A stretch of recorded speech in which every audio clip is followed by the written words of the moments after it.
అందరికీ జై గోవింద. ఈరోజు తిరుమలకు స్వామివారి దర్శనం కోసం రావడం జరిగింది.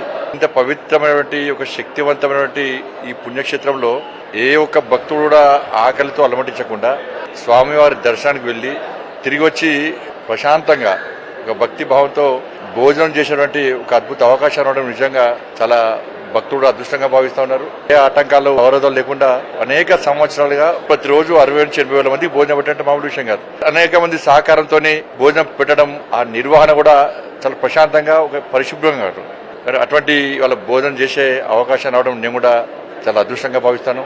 ప్రతి ఒక్కరు కూడా స్వామివారి దర్శనం చేసుకోవాలి, వచ్చి ఇక్కడ భోజనం చేయాలి. దీనికి అందరూ సహకరించాలి. చాలా బ్రహ్మాండంగా రుచికరమైనటువంటి పరిశుభ్రంగా ఉన్నటువంటి భోజనం నేను ఇలా సేవించడం జరిగింది. చాలా సంతోషం అనిపించింది.